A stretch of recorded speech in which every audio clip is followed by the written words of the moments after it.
una suerte de hoja de ruta que podamos tener para transformar el Estado en algo más eficiente a partir de la tecnología. ¿De qué vamos a hablar básicamente?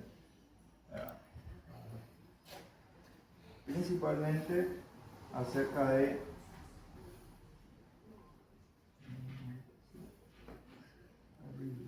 bien.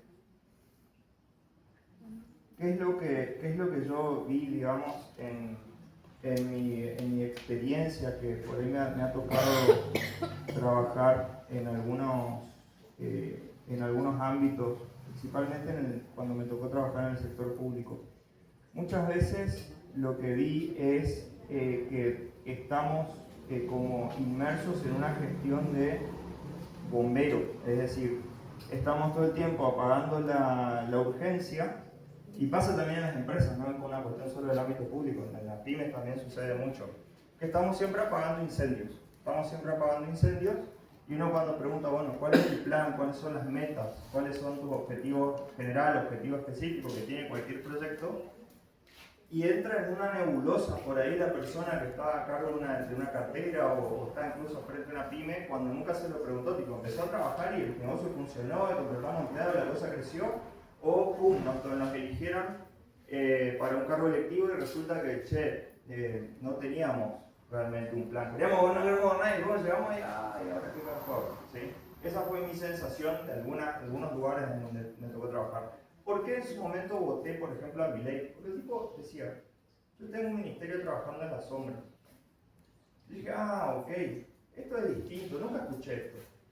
Nunca escuché que alguien diga, estoy pensando lo que voy a hacer cuando llegue. Y eso como dije, bueno, esto me resulta diferente, ¿sí? No soy muy fanático de Milei, pero sí hay cosas de la gestión que me gustan y hay cosas que no me gustan y hay cosas que cuando en su momento tuve que elegir entre las opciones que había, dije, esto es diferente y esto está bueno y vamos hacia algo distinto. Ahora, ¿qué es lo que pasa por ahí a nivel local? A nivel local eso no se está dando, no se dio, o por ahí el plan que se diseñó tiene muy buenas intenciones, pero no se le hace un seguimiento correcto, entonces después termina en cualquier cosa. ¿Sí? Voy a dar algunos ejemplos de algunas cosas que conozco. Entonces, ¿en qué termina, digamos, eso básicamente? Termina en ese sentido de urgencia permanente, en donde estamos todo el tiempo apagando incendios, pero no tenemos una ruta directa hacia dónde queremos ir o hacia dónde queremos llevar la cosa. Y para saber si estamos cumpliendo o no con un plan, lo importante es medir. Y medir, si no medimos, no sabemos hacia dónde va.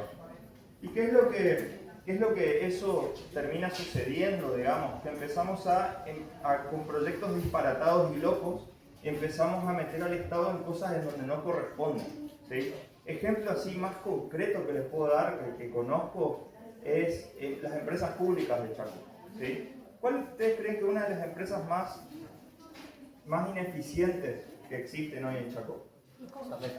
Samet, encabezando la lista. Sechet. Ecom. Ese es mi enemigo público número 1. Ecom. Sí, Ecom. Ahí está, ¿viste? Nos amigamos de vuelta. ¿Cómo es tu nombre? Sandra, nos amigamos de vuelta, Sandra. Sí, pero ¿por qué? A ver, ¿cuál fue mi experiencia personal donde vi al Estado jugando al empresario? O sea, si el Estado quiere jugar al empresario de un Estado rico, todo bien. Pero siendo una de las provincias más pobres de Argentina, no la más pobre, pero una de las más pobres, me parece una falta de respeto que gastemos el 3,5 de los ingresos brutos que le cobramos al pobre cuando compra un paquete de fideo en 10 proyectos de software ni hablar del equipo de rugby del impresentable Verga, pero que no podemos estar teniendo ese tipo de roles. ¿Y por qué pasa eso? Porque básicamente se sale del rol pensando, che, esto está bueno, vamos a meterle, pues sacamos presupuesto de tal lado, pero no tiene un plan, un objetivo general, un objetivo específico y metas para que yo diga, bueno, salió bien o salió mal, ¿sí? ¿Qué es lo que me tocó ver? Entrar y ver una mesa con 20 programadores, que es la envidia de toda pyme de tecnología, ¿sí? Con una pizarra con 10 proyectos. Y tenía IoT, sistema de seguimiento de no sé qué, CRM para empresas de distribución de internet, Y así todo eso, 20 proyectos. ¿Sí? ¿Ustedes conocen algún proyecto exitoso de COM que esté revolviéndole plata a la provincia? No. ¿Sí? Entonces, cuando el Estado empieza a jugar al empresario y encima no tiene una meta clara de por qué hago esto, lo que pasa es que tiramos una idea, le damos por adelante, pero esa idea no tiene un objetivo general, un propósito, no tiene un objetivo específico y no tiene metas para que yo diga si la idea fue buena o fue mala. Entonces empieza a generarse una ineficiencia que por ahí, si dejamos en manos del sector privado, tiene mucho más sentido, porque en el privado es fácil, es tu capital, te fundís. Si la idea fue mala, te fundís y es problema tuyo. ¿Sí? Ahora, cuando el Estado juega al empresario, el dinero es de los impuestos. Y si el producto es malo o arcaico, no quiebra, pide más presupuesto. Y más presupuesto, y más presupuesto, y seguimos ahondando en la idea. Total, es un pagadío que paga el contribuyente. ¿Sí? Después, por otro lado, empezamos a tener también cuestiones obsoletas en cuanto a nivel de tecnología, en cuanto a nivel de desarrollo, porque están desarrolladas por ahí con prácticas que no se usan más en la industria. Pero ¿qué pasa? Andá se le cambia a una persona que hace 20 años viene haciendo lo mismo y decirle, no, ¿sabes que ahora vamos a aplicar Scrum y metodologías ágiles? No, ¿sabes que ahora vamos a empezar a utilizar tal herramienta porque es lo que está en la industria hoy? Y está difícil, más cuando esa persona no tiene el rigor de decir, che, si yo no hago este laburo me echan. Entonces mi jefe me dice, che, necesito que me haga un tablero con estos 5 indicadores para yo poder tomar una decisión. Llega la fecha de entrega y no se lo entrego. ¿No? ¿Sí? Entonces los incentivos son diferentes, entonces no hay un incentivo a hacer bien mi trabajo. Y eso básicamente tiene un costo de oportunidad ético, porque estamos usando fondos que pueden ir a una escuela, a un hospital, a otras cosas, para poder resolver problemas reales. Todos los proyectos, generalmente, sea una empresa, sea una política pública, tienen como objetivo resolver un problema. O deberían tener como objetivo resolver un problema. Entonces, y muchas veces podemos tener una solución y podemos tener un encaje problema-solución. Es decir, una herramienta o un proyecto que resuelve el problema. Ahora, para que eso sea rentable o que sea sustentable, tiene que tener un encaje producto a mercado. Yo tengo que encontrar la fuente de financiamiento, o por usuarios que lo utilizan y están dispuestos a pagar por eso, o por algún tipo de financiamiento que me permita darle vida a esa cuestión. Cuando esos incentivos no están, empezamos a derrochar recursos. Ahora, ¿cómo empieza cualquier tipo de proyecto privado o público? Con objetivos. Un objetivo general que es la resolución de ese problema. Por ejemplo, hablando del ámbito público, podemos tener un objetivo de decir nosotros queremos reducir la mortalidad infantil en Chile. ¿Sí? Ahora, ese objetivo general, para poder completarse, va a tener tareas más chiquitas adentro, y esos son los objetivos específicos. Y una cosa que puede contribuir, por ejemplo, a eso es digitalizar las historias clínicas. Y me dice, ¿cómo puede ser cómo digitalizar las historias clínicas va a reducir la mortalidad de que un chico no muera? ¿Sí? Por trazabilidad, por poder hacer seguimiento, por poder decir, ¿dónde está? A ver, ¿en qué parte de la provincia tenemos más mortalidad infantil? Bueno, ¿qué es lo que pasa acá? Tenemos un problema con el agua, porque la verdad que la canilla que inauguramos hace 5 años y saca el agua marrón. Pero si inauguramos 8 veces la planta potabilizadora que está al lado de y bueno, pero viste. Entonces, a partir de un objetivo específico que va a ir contribuyendo a ese objetivo general. Y pueden ser varios objetivos específicos y podemos tener diferentes responsables para un objetivo específico. Y para poder saber si estamos cumpliendo ese objetivo general o estamos cumpliendo ese objetivo específico, ahí es donde entran en juego las métricas, los KPIs. Es decir, ¿cómo mido eso? Si yo no mido, no puedo gestionar. Y esa es una frase que tiene, no sé, 100 años. ¿Alguien leyó un libro de Peter Drucker? ¿No? De la gerencia. Les recomiendo un libro que se llama La gerencia de empresas. Viejísimo el libro, pero es aplicable, sigue siendo atemporal totalmente. Y una de las frases maestras de ese libro es, si no puedo gestionar lo que no puedo medir. Si no mido, no puedo gestionar. Entonces, a partir de ahí yo establezco una meta. Digo, bueno, y para que cualquier tarea, esto sea una tarea específica en tu trabajo, en un emprendimiento, en el Estado, en donde sea, para que una tarea se haga, tiene que tener 4 componentes. ¿Quién se anima a decirme cuáles son los 4 componentes para que una tarea se haga o que un objetivo se cumpla? 1. El diagnóstico está bien, puede ser, pero hay otros componentes específicos, pero está perfecto. El diagnóstico lo agregamos un quinto. Planificación.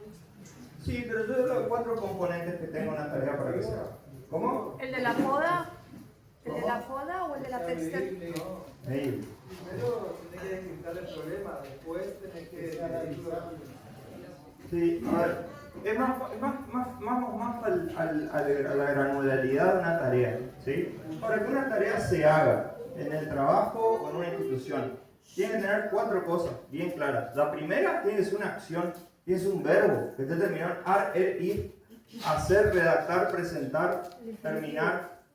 Tiene que sí o sí ser un verbo y una acción, porque si no, no es una tarea. La segunda cuestión tiene que tener una fecha de entrega. Si la tarea no tiene fecha de entrega, no se va a hacer nunca. ¿Sí? Cuarto, tiene que tener un responsable. Si la tarea es de todos, no es de nadie. Tiene que tener un responsable. Puede ser que esa persona trabaje con más personas, pero esa persona que es el responsable va a ser el motor para que el resto de las personas lo hagan. ¿Sí? Y cuarto, tiene que tener una prioridad. No es lo mismo esta tarea, ¿cuándo la voy a hacer? Porque según la prioridad, si es urgente, moderada o leve la prioridad, eso nos va a ir acomodando en cómo distribuyo esas tareas a lo largo del tiempo. ¿Sí? Y si yo puedo tener las tareas claras dentro de una planificación y sé quién es el responsable, puedo empezar a definir metas y KPIs para saber si estoy cumpliendo o no con esa tarea. La más fácil es, para poder cumplir este objetivo, tengo 100 tareas para hacer. Y para tal fecha tienen que estar. Yo llego a esa fecha y bueno, de las 100, ¿cuántas hice? De las 100 hice 60, o sea que tengo un 60% de efectividad. ¿Sí? Eso es como muy reducido, obviamente construir una métrica es mucho más difícil. Y tenemos de 2 tipos. Tenemos métricas que pueden servir, después hay otro que se llama, además que KPI o KR, pero no importa, no voy a andar en eso. Pero en sí tenemos métricas de proceso y de resultados. ¿Qué medimos en el proceso? ¿Qué se les ocurre que medimos en el proceso? ¿Dónde está? ¿Cómo se va desarrollando? ¿Cómo se va desarrollando?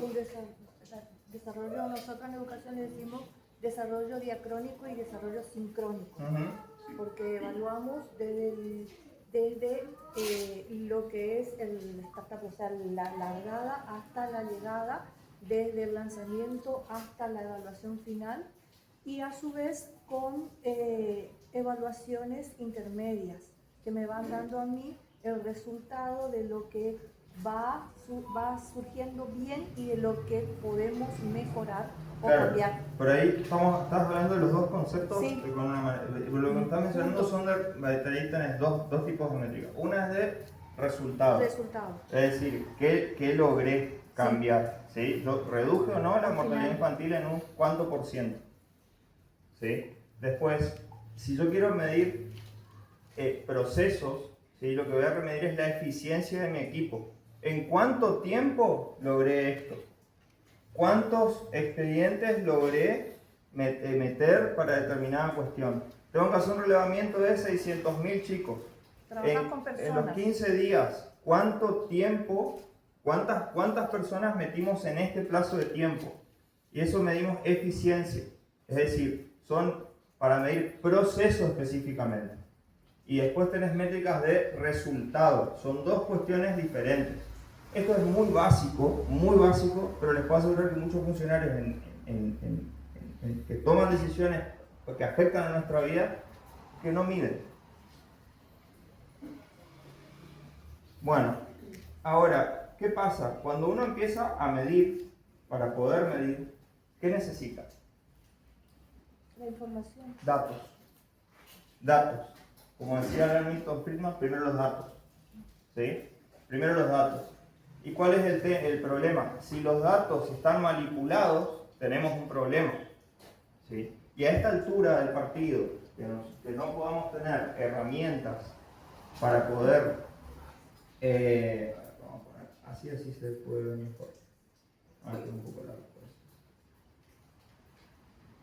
para poder tener datos fiables es como un poco extraño que todavía suceda, pero pasa, ¿sí?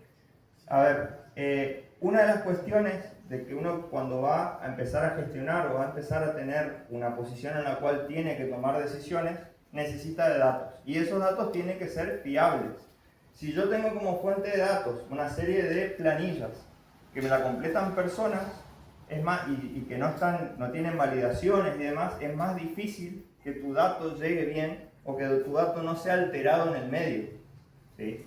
Cuando uno va a diseñar una métrica o va a diseñar un mecanismo para tomar datos, tiene que prestar atención a esto y ver de qué manera yo puedo generar que la persona tenga que o seleccionar opciones o que lo que escriba y impute a mano sea lo menos posible. Porque si no, el dato puede llegar manipulado. Y una vez que se envía, ya no tiene que decir. ¿Pregunta? Ah, no, perdón. Y para eso, digamos, hoy en día una de las grandes fuentes de datos es el Excel manipulado además. ¿Qué es lo que se necesita para poder evitar esas cosas? Hay tecnologías web, móviles y de diferentes maneras, o formularios incluso web, en donde uno tiene un sistema que tiene logs, es decir, tiene que haber un usuario, ese usuario tiene un usuario y contraseña, y en lo posible validado por RENAPER, ¿sí? Entonces nosotros sabemos qué usuario hizo tal cambio, qué usuario solicitó tal cosa, qué es lo que se realizó. De esa manera, uno, reducís que la persona se anime a hacer cualquier cambio. Y dos, vos tenés la trazabilidad de cuando alguna cosa salió mal, bueno, ir poder ir a la persona y capaz que se equivocó, no fue solo de mala fe, pero podés detectar el error más rápido. Entonces, cuando vamos a diseñar una métrica de proceso o una métrica de resultado, tenemos que pensar, bueno, bárbaro, la métrica está buena, pero si yo no tengo después el mecanismo para poder capturar esos datos y que sea fiable, voy a tener otro problema después. Y para eso, una de las cosas que por ahí a nivel usuarios no nos damos cuenta o no las percibimos, tiene que ver con la seguridad, ¿sí? Pues decir, bueno, pero si yo le doy un usuario clave de una aplicación, ese se le da al compañero, ese se le da al otro compañero, y estamos en la misma, ¿sí? Y es cierto, ¿sí? Ahora, cuando uno está en una posición de gestión, tiene que pensar en esas cosas también y cómo las resuelve, ¿sí? Entonces, para eso hay una palabrita que realmente acá en Chaco en general estamos bastante atrasados. En la provincia de Buenos Aires tienen un CECIR, si no me sale mal las siglas, que básicamente es un centro de seguridad, ¿sí? de ciberseguridad, que va contando, va poniendo estadísticas de cuáles son las estafas más comunes, cuáles son los datos que uno relevó de cierto organismo público, si alguna infraestructura crítica fue hackeada, ¿sí? ¿Qué significa una infraestructura crítica? Por ejemplo, el ransomware que se comió en junio de 2022, si mal no recuerdo, el Hospital Ferrando, que perdió todas las historias clínicas, ¿sí? Y muchas de esas cosas son problemas críticos que nos deberían preocupar como sociedad y a veces no nos enteramos. Decimos, ¿para qué querrá saber un hacker cuando yo me quebré la pierna en 1997? Y la verdad que es información que sirve y en las manos equivocadas puede traernos problemas que nosotros ni nos enteramos. Sí. Hace 5 años, fue la hacker al Poder Judicial, por ejemplo. El sistema Se judicial. un dato muy Sí. sensible. Sí. Fue un problema. Sí, jodido, porque vos imaginate que yo, como empleador, no puedo sacar el certificado de antecedentes de una persona. Es un golazo, pero en realidad se entiende porque no se puede, ¿sí? Pero la persona tiene que sacar su certificado de antecedentes penales y presentármelo a mí voluntariamente. Y que eso esté dando vueltas en la red no está bueno para nadie. O que, no sé, salta algún problema que haya tenido. Entonces, si uno está en una posición de gestión, no puede ignorar que para poder llegar a sus objetivos, necesita objetivos más chiquitos, dividir el problema grande en problemas más chiquitos. Y para poder saber si estoy alcanzando o no, voy a necesitar metas. Esas metas van a requerir, para saber si las completé o no, indicadores y métricas. Y para poder obtener esos indicadores y métricas voy a necesitar datos fiables. Y para poder obtener esos datos fiables voy a necesitar que haya cierto manto de seguridad para asegurarme que los usuarios que cargan los datos sean los que tienen que ser y para que esos datos lleguen lo más óptimos posibles. ¿Sí? Y para eso, aunque no seamos del palo tecnológico, es una responsabilidad cuando estás en una determinada posición de gestión saber lo básico al menos de ciberseguridad. ¿Sí? Y si no, no sé, sería el café y hacer el café más rico que sea y ponerle toda la onda, pero si no tener los conocimientos necesarios está mal aceptar una responsabilidad para la cual no estás capacitado.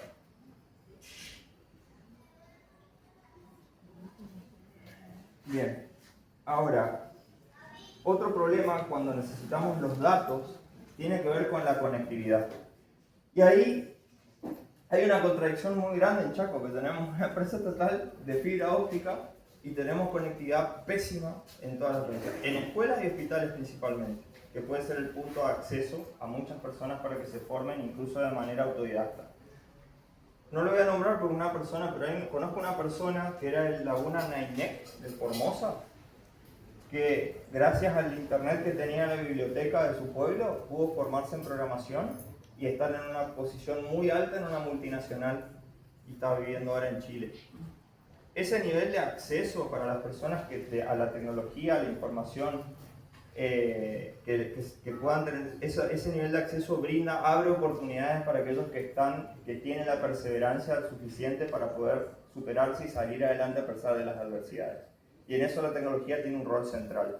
La conectividad hoy en día no debería ser un problema y mucho tiempo estuvimos en una cuestión casi bolchevique de decir no, vamos a hacer todo con ARSAT, vamos a hacer todo con la empresa tal y no funciona así.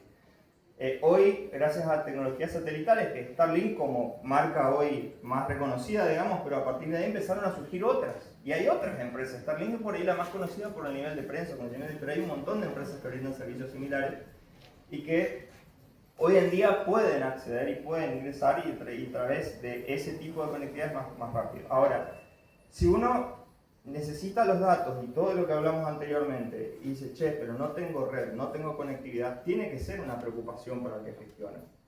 Entonces lo primero que uno hace es, listo, tengo este problema, ¿qué hago? Un relevamiento.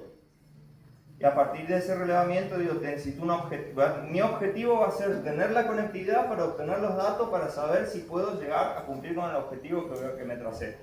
¿Sí?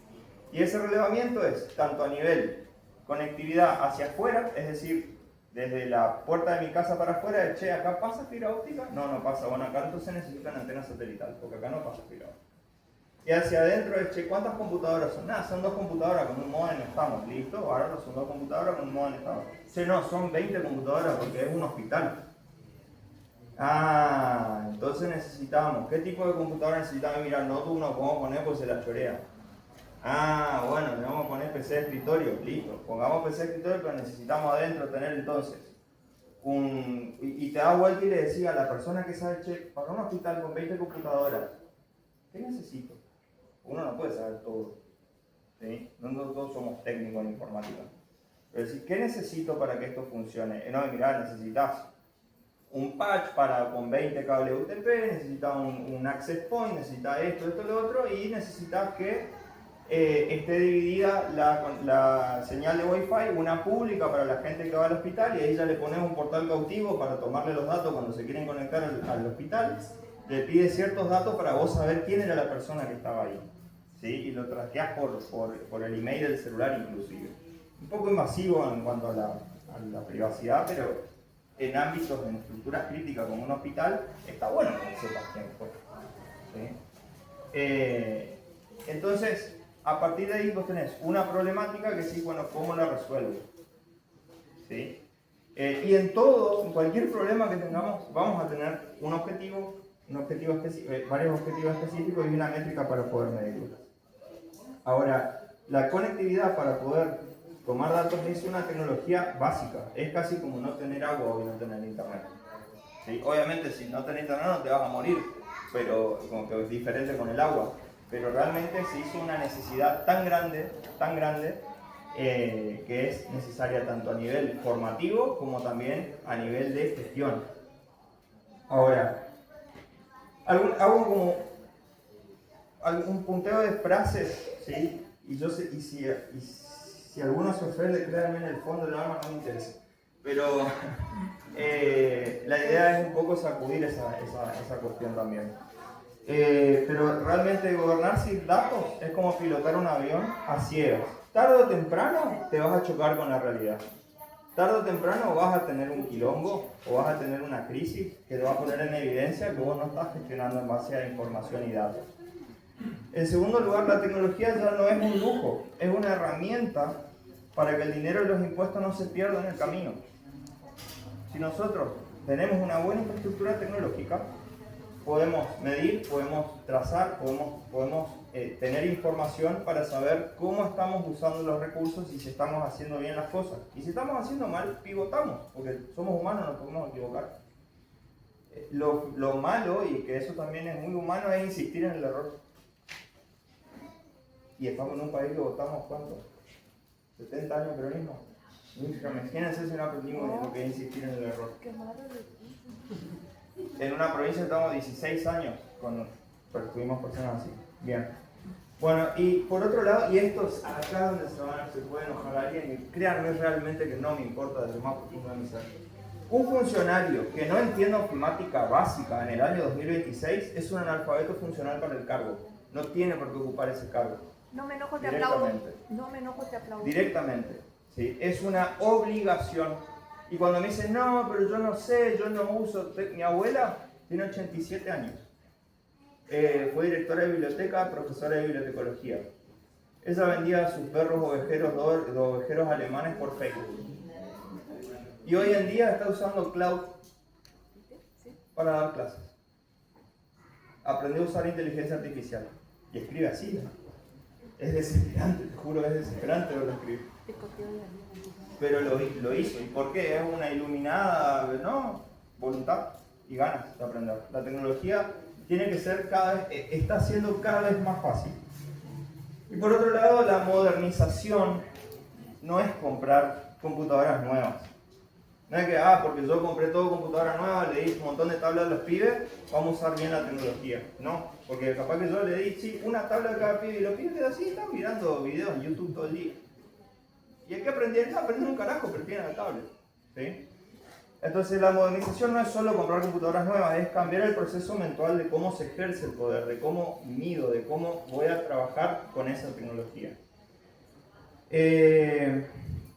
Así que eso, y una cuestión que permite también la tecnología es poder poner sobre la mesa cómo el Estado manipula el dinero y los datos y cómo eso le da poder al ciudadano de control. Ahora, ¿qué tecnologías? Porque ¿qué es lo que existe en el mundo? ¿Qué tecnologías fueron surgiendo a lo largo del tiempo para que eso vaya siendo cada vez más seguro? ¿Sí? Hasta acá, ¿alguna pregunta, algo? Porque este es otro tema un poquito más técnico y más denso, pero que vamos a tratar de explicarlo de la manera más rápida posible. Bien. Hay algo que se llama la Web 3 o tecnologías descentralizadas. Cuando uno tiene un servidor central donde hay personas que toman decisiones sobre lo que pasa dentro de ese sistema, tenemos un sistema centralizado. Y ese sistema centralizado lo manipulan las personas que tienen el poder sobre eso. ¿Sí? Y son los 4 o 5 que armaron ese sistema y nadie más. ¿Sí? Ahora, cuando hablamos de Web 3 o tecnologías descentralizadas, lo que estamos diciendo es el poder de decisión de esto lo tienen todos los usuarios. Todos los que tienen voto dentro de la red son los que ponen un nodo, los que ponen un minero, los que ponen un oráculo en su institución o en su casa. ¿Sí? Es decir, las tecnologías descentralizadas son tecnologías que permiten que se democratice el poder de decisión de una red y uno puede elegir ciertos aspectos. Yo creo que la democracia en algún punto, esto es una apreciación personal, va a transicionar a un sistema parecido a una DAO. Básicamente una DAO es un sistema con un contrato inteligente, que voy a explicar de qué se trata, en donde los usuarios votan, ¿sí? Y están validados que son usuarios reales y votan que sí y que no. ¿sí? Los invito, y realmente estaría muy bueno que googleen un poquito de qué es una DAO y cómo funciona, ¿sí? Porque el sistema en sí que tiene es bastante, el sistema de gobernanza es bastante democrático en sí y hasta puede servir en el futuro para poder aprobar o desaprobar leyes, ¿sí? Pero bueno, esta sección, digamos, vamos a hablar de una tecnología en particular que es la blockchain. ¿Qué es la blockchain? Como les decía, a ver, imagínense un libro contable, ¿sí? Ese libro contable tiene adentro transacciones. ¿Transacciones de qué? Y depende de la blockchain. Puede ser de dinero, pueden ser de Bitcoin, pueden ser de transacciones de archivos, pueden ser transacciones de tokens. ¿Qué es un token? Digamos, un token es un activo digital que representa la propiedad de un activo real en el mundo real. Es decir, hoy en día hay, por ejemplo, tokenizados, son monedas y hay que tener mucho cuidado porque así como hay buenos usos de la tecnología, también hay mal. Y si no, pregúntenle a Milei que promociona un rug pull en Twitter. Juro que cuando lo vi, fue uno de los primeros que lo guardeó cuando puso el tweet. Pero bueno, es un activo digital, un token, que tiene una representación en el mundo legal, en el mundo real. Esto es, hoy en día hay departamentos, por ejemplo, o bienes raíces, departamentos, casas, terrenos que están tokenizados. ¿Qué significa esto? ¿Alguno sabe lo que es un fideicomiso? O de oído más o menos sabe qué es un fideicomiso? ¿Sí? El fideicomiso, depende del tipo de fideicomiso, puede tener cuotas partes, ¿sí?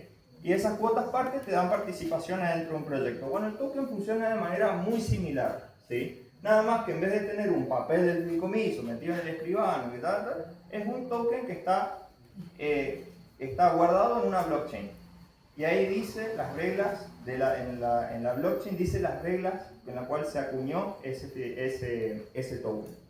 Ahora, ¿qué es lo que te permite esta tecnología? Principal, la descentralización. Es decir, no hay una oficina central, hay miles de copias de ese libro contable. En ese libro contable donde yo pongo las transacciones Javier le mandó 2 bitcoins a Sandra, queda de qué billetera salió, a quién se la envié, y esa información es encriptada para que no sea de fácil acceso, no sepan quién soy yo, es anónimo, ¿sí?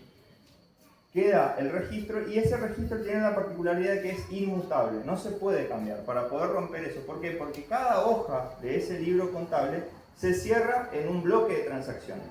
Y ese bloque de transacciones, cuando se cierra, tiene una huella que es el final de ese bloque y comienza en el bloque siguiente cuando se empiezan a cargar nuevas transacciones. Para poder continuar, el bloque siguiente tiene esa otra huella y por eso se llama cadena de bloques, porque van unidos por ese identificador de bloques. Esto suena como lo estoy explicando muy sencillo y sin ir a términos técnicos de programación, pero esa encriptación es muy segura. Y además, al estar descentralizado, es decir, la copia de ese libro de transacciones no la tiene una sola persona. La tienen los diferentes nodos que están distribuidos a lo largo del planeta. Y cuando un nodo tiene un contenido que no es el que tiene el resto de los nodos, se lo excluye. Directamente, de forma automática. No hay una persona que le dice, este nodo está diferente. No, ya el algoritmo funciona de manera automática. Esto se excluye porque este nodo no está corrompido. No dice lo mismo que el resto de la red. Y al poder hacer esa descentralización de que cada uno tenga una copia del libro y que haya un consenso, un algoritmo de consenso para controlar la integridad de los datos, permite que los usuarios tengan el poder de poder votar cuáles son las leyes de consenso para validar esos bloques. Esto nos da una propiedad muy importante que es la transparencia. Entonces yo puedo ir y ver en ese libro, la diferencia por ahí con Bitcoin es que es un libro público.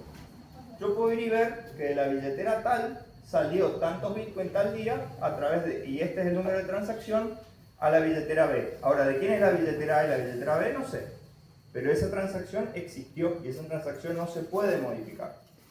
Es decir, ves la trazabilidad de esa moneda, de ese que fue caminando, digamos, yendo de uno en uno, pero no ves quién participó en esa trazabilidad. Exacto. Ahora, si yo digo, che, esta billetera, que no va a cambiar nunca porque es una billetera única, es del Ministerio de Educación, ahí vos sabés a dónde fue la plata. Y no hay manera que se modifique esa transacción. Así es. ¿Sí? Se le mandó a la billetera B, que es de la escuela tal. Listo. Entonces de A a B tenemos eso. En el medio no hay nadie que pueda cambiar algún dato. ¿Sí?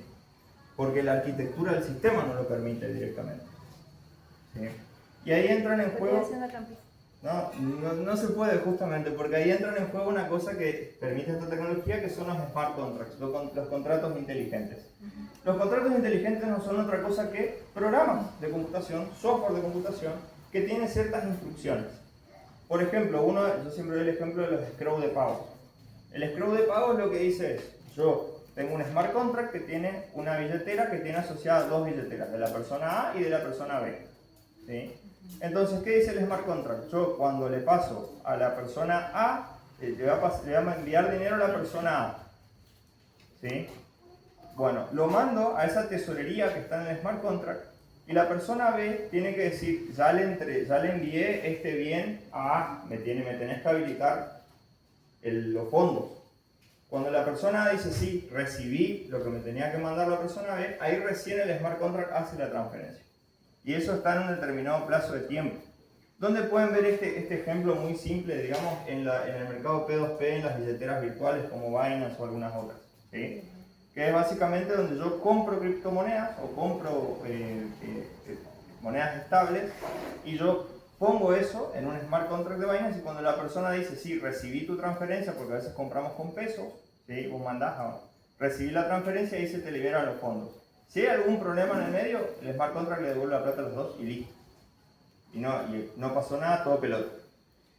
¿Sí? Ahora, toda esa operación, no hay una persona, no hay una forma de manipular el smart contract porque está validado en una cadena de bloques que no permite, que es inmutable y que no se puede modificar. Y si yo quiero cambiar las reglas de ese smart contract, tengo que hacer un smart contract nuevo directamente. Esto es muy por arriba de cómo funciona el blockchain.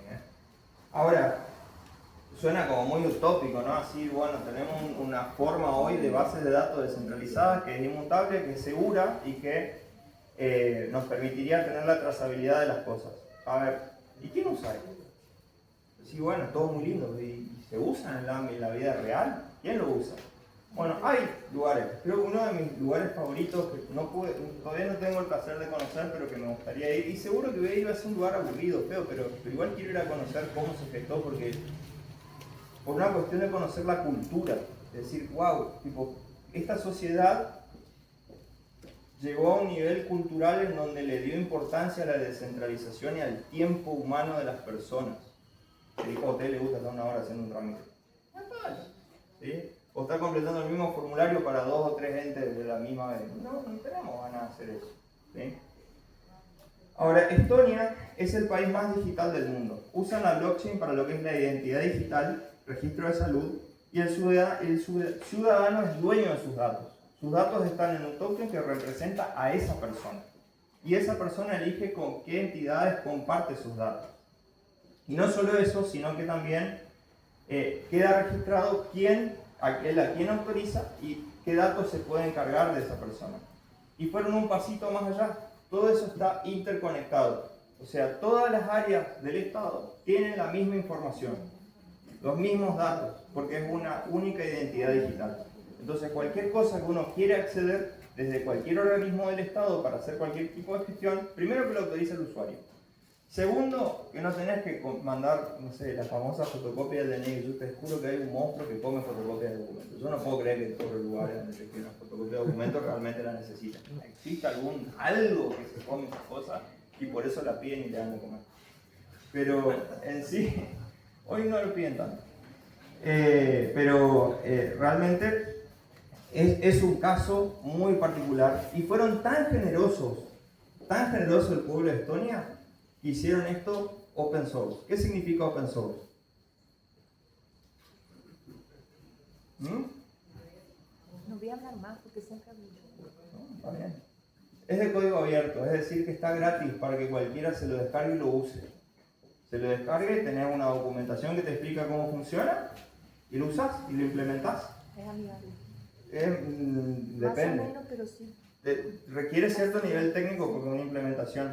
Pero si vos decís, che, yo quiero diseñar una política pública, vamos a implementar X-Road para que la gente no tenga que volver a presentar una fotocopia de documento nunca más en su vida, ¿sí?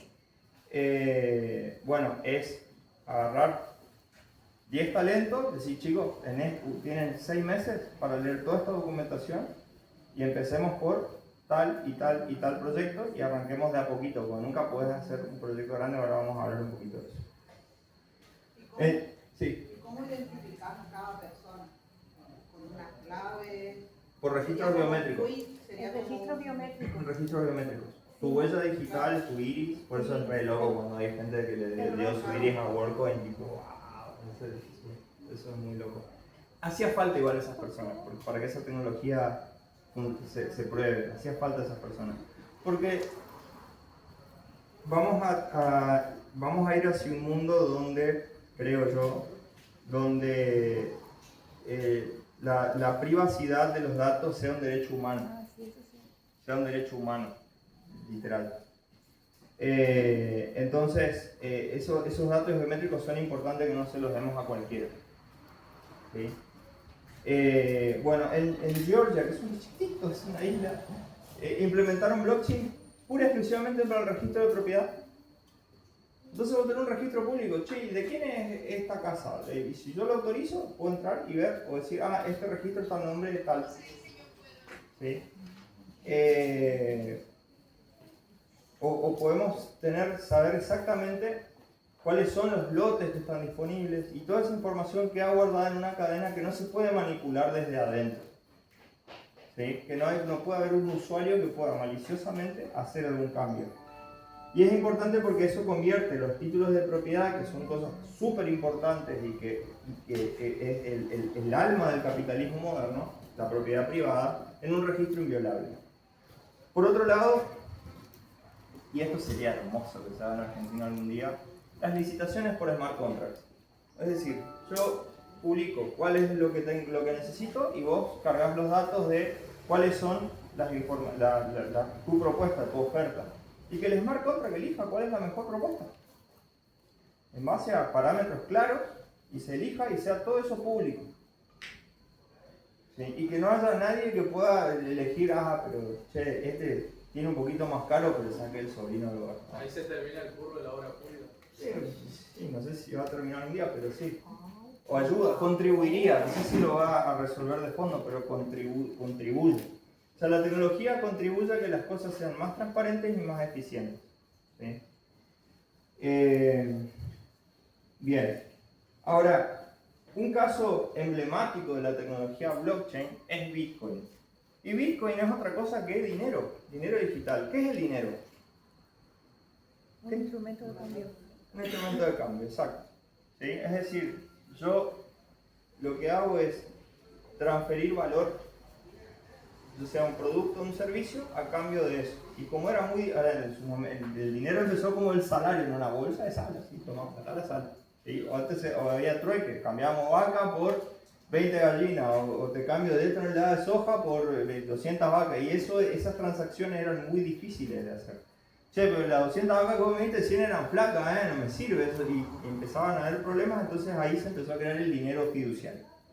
¿Sí? Para que sea mucho más fácil la transacción de valor entre individuos. Ahora, Bitcoin es dinero digital. Ahora, ¿cuál es la diferencia? ¿Por qué no es fiduciario? Básicamente porque no hay un banco central que lo emita. Y es básicamente dinero digital que está en un smart contract, en un algoritmo que está público y que todo el mundo puede ver cómo funciona directamente. ¿Cuáles son las características? Bueno, principalmente creo que Bitcoin es el caso emblemático de la separación dinero y Estado. Es dinero privado, que no le pertenece a una persona, que le pertenece a los usuarios. ¿Y cuáles son sus características clave? Primero que nada, es antiinflacionario. ¿Y cómo sabemos que es antiinflacionario? Porque solo existirán 21 millones. Nadie puede emitir más. Es una cura tecnológica a la inflación. directamente. Después, por otro lado, tiene es descentralizado totalmente. No tiene un dueño, no tiene una oficina, no tiene quit, no tiene, vive en la red. Y la red cualquiera de ustedes puede tener un nodo de Bitcoin en su casa. No es lo mismo un nodo de Bitcoin que un minero. ¿Sí? Son dos cosas distintas. El nodo de Bitcoin es una computadora hogareña que tiene una copia del libro de transacciones que realizó la red, se hicieron en la red. Ese libro contable con todas las transacciones. Es una copia. Y cuanto más nodos hayas, más descentralizado está y más activa y viva está la red. Sí. Te pregunto, ¿esos 21 millones que dice que solo existen los 21 millones, eso es por persona o es en total? En total de toda la red. Y el Bitcoin es cero. Está dividido hasta, tiene una fracción más chiquita que son los satoshis y es 0,701. Esa es la fracción más pequeña de Bitcoin. ¿Sí? Diría que es por 10 a la menos 7, si no me equivoco. ¿Sí? Es la fracción más pequeña de Bitcoin. ¿Sí? Entonces yo puedo hacer transacciones de un Bitcoin entero que hoy está en $77.000, o puedo hacer una transacción de $10 en satoshis. ¿Sí? Serían 0,00224 satoshis. No sé cuánto. Bueno, entonces, ¿qué ventajas tiene, digamos? Primero que es soberanía, vos sos tu propio banco, vos tenés tus claves privadas, que tenés tu clave pública y clave privada. La clave es una frase SID, son 12 palabras armadas aleatoriamente que son tu acceso a tus activos en la blockchain. ¿Sí? ¿Qué desventaja tiene respecto a eso? Vos sos responsable de esas 12 palabras. Si no las anotaste, perdiste el papelito o no te acordás, fuiste. No hay un 0800 Bitcoin para que te devuelva el balance. No existe. ¿Sí? No se puede. Entonces vos sos tu propio banco. Hay un video que lo busqué y no lo encontré, que lo quería mostrar acá, de un ucraniano que se está yendo por la guerra cuando se empezó a podrir todo y dice: me llevo todo mi patrimonio acá en 12 palabras. Tipo, bueno, muchas de las sanciones de Irán y Rusia las sortearon cuando se sacaron del sistema SWIFT, las sortearon gracias a la red de Bitcoin. Sí, voy a decir, es bueno, es malo, y la verdad que te puede gustar más o menos un país, una cultura, pero está muy bueno que nadie tenga el poder de veto sobre la economía de un país, porque los rusos que tienen claro de las decisiones que toman. Tampoco no está muy claro si lo votaron o no también, digamos. Entonces, no puedes sancionar a todo un montón de personas por las decisiones que tomen otros. ¿Sí? Por otro lado, otra gran ventaja que es global. Vos podés enviar valor, dinero a cualquier parte del mundo en minutos. ¿Sí? Tratás de hacer una transferencia internacional de Estados Unidos con cepo, ahora es un poco más sencillo, pero con cepo de un banco argentino a Estados Unidos o recibir plata de afuera. Yo en pandemia hicimos un centro de rastreo, se llamaba. Me tocó coordinar un grupo de docentes en la escuela de Simón Dillon donde llamábamos a las personas para hacer el seguimiento de los síntomas de COVID. Llamaban por teléfono, digamos, en celulares. Y conseguimos $25.000 de una donación de una fundación, no me acuerdo qué fundación era, para poder comprar computadoras y celulares para ampliar eso y tener equipamiento propio para eso, y cuando se terminaba todo eso le íbamos a donar a la escuela que nos dio el lugar. Pues era el objetivo. No pudimos meter los $25.000, no nos pudieron mandar la plata. Fue loquísimo, ¿no? Pero no se pudo. Y después se incendió el laboratorio. ¿El laboratorio de la ¿Sí? Simón? Sí. Mirá vos. ¿En pandemia? Sí. O sea, no sé si habrá sido antes o después que yo estuve. Cuando estuve no me acuerdo de haber estado en Octubre. Yo le tengo mucho Entre cariño a la agosto y Simón. octubre. No fui alumno ahí porque me recibí en aeronáutica, pero en la Simón de Iriondo nos metía el profesor Rivero a dar clases de electrónica. Se jubiló. Se jubiló, grande. Bien, ahora, ¿qué ventajas tiene esto, digamos, en cuanto a que sea global? Que podemos enviar activos a cualquier parte del mundo de manera muy rápida y solo con la dirección de la billetera. ¿Qué desventaja tiene eso? Es volátil. ¿Sí? Hoy está a 77.000, capaz que dentro de unos meses pasa algo y baja a 50. El histórico de Bitcoin empezó en cero, ¿no? En 2000... 2008 empezó, pero en 2010 creo que fue que Laszlo, que no sé el apellido ahora, hizo el primer intercambio y le puso un precio a Bitcoin. Digo, el primero que me mande 2 pizzas a mi casa, le doy tantos Bitcoin. Y a partir de ahí tuvo un precio de mercado. ¿Sí? Y por eso se celebra el Bitcoin Pizza Day, que muchas empresas que están en cripto patrocinan comunidades para que hagan ese evento. Y se festeja ese día. Y ahí empezó a tener, sí, siempre así, ¿no? Pero siempre hacia arriba. ¿Sí? ¿Y por qué va hacia arriba? ¿Por la especulación? Sí, también. Hay gente que especula y trabaja con eso. Todos especulamos en la vida.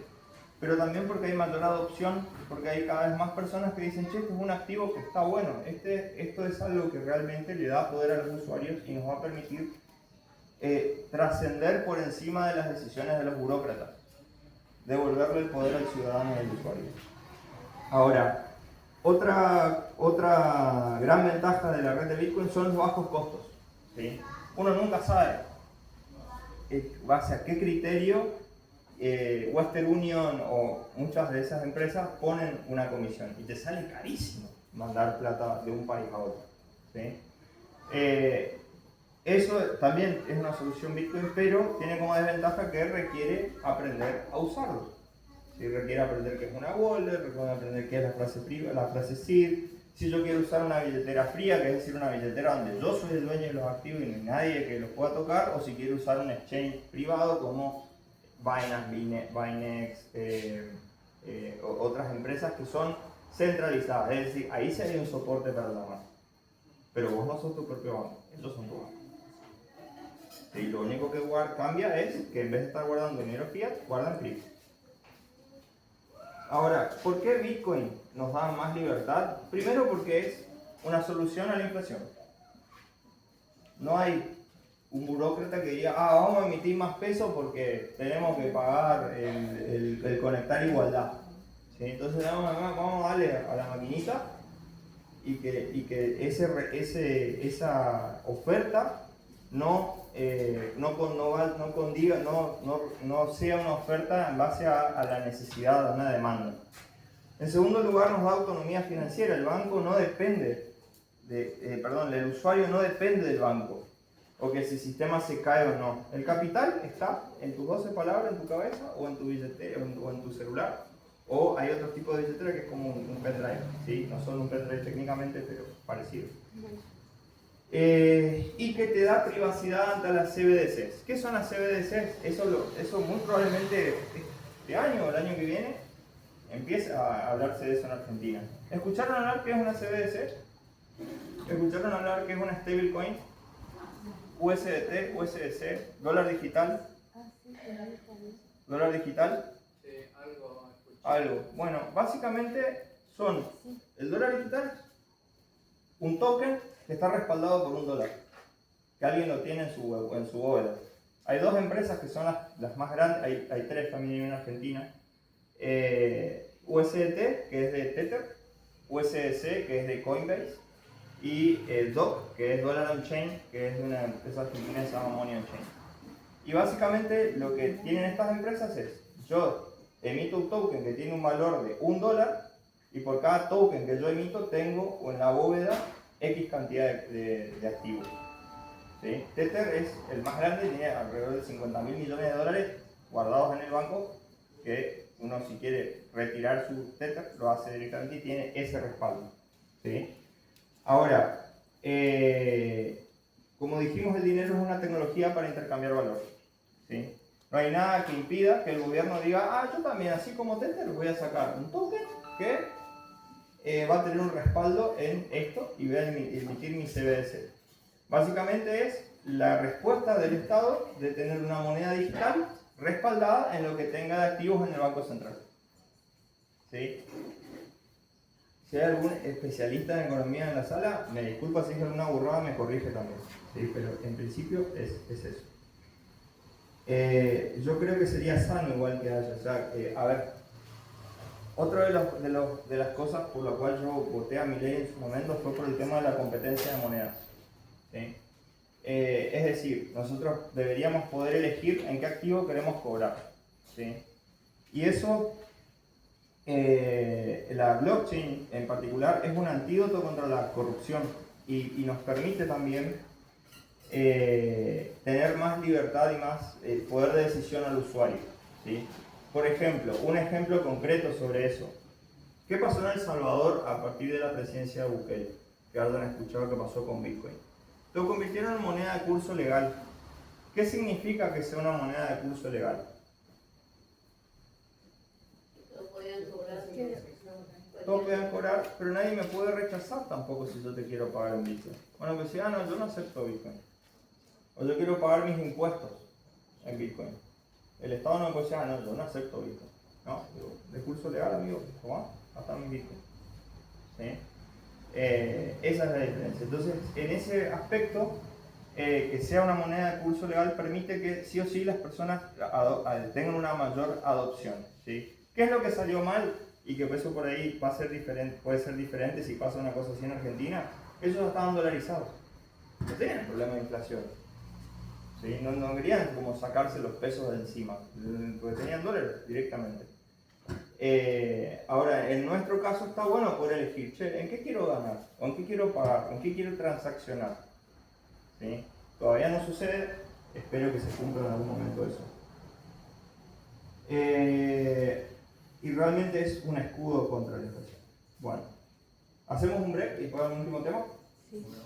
¿Hasta acá los aburrí mucho? No.